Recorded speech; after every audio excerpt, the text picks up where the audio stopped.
on that Rosario. That sucked. I felt really bad, and obviously just let a fastball go way up and inside on him, and that stuff really just can't happen. And I heard it's just stitches, but I really hope he's okay. How did you move past that? I know that was a scary situation for you. Yeah, I mean, Oscar and JD came out and they just said next pitch, and I mean, that's realistically what I have to do. So just taking a breather and getting to settle down a little bit and get out of that inning was nice.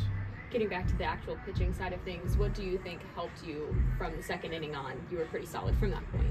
Yeah, not wanting to hit a guy in the face again. That was a really scary moment. And, just knowing I got to lock it back in and letting my stuff play through the zone, really. I felt like we did a pretty good job of that.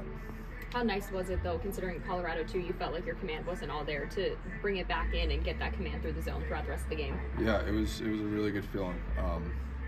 Like you said, Colorado wasn't fun the whole game. Just kind of spurting balls everywhere, and being able to lock it back in and take us through 7 innings is pretty big for me.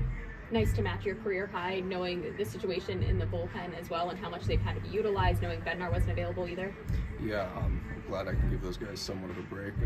Instead of having to cover 3, they cover 2, which I feel like is huge going into the 3rd game. How nice was that run support coming back out after a cruise missile, and then also the big way the bats went in the 3rd? Yeah, I mean, we exploded in the 3rd and Cruz hit a ball, probably the farthest ball I've ever seen in person. So they all really came along today, and it's a good win today. After that Colorado start, how do you process that through the week? Does it add a little bit to the fire, for this start? Just flushing it completely, acting like it never happened. I don't really like to think about the bad of what I've done. Just keep it going and moving forward. I think this is the second time we've come back from a rough start to have a start like this. What is it that allows you to kind of bounce back like you did? Like I said, just flushing it, forgetting that it ever happened, and realizing the type of pitcher I am, and just letting my stuff play through the zone. Jared, Shelty says a lot. These guys are 22 years old. He's talking about you and Paul, and he says he tries to remember that. But do you feel that you don't think about your age? You don't think, well, this is my first year in the majors, and I'm not so, guys haven't done this, whatever. I mean, you don't think about that stuff, right? No, that's just an excuse, I think. Saying, oh yeah, I don't like saying that. I'm in the major leagues. It's time to start pitching like a major league baseball player. How have you adjusted to the attention?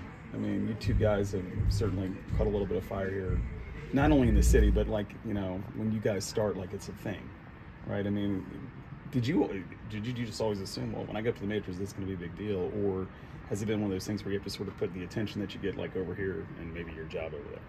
Yeah, I think you just said it best there. It's a baseball game.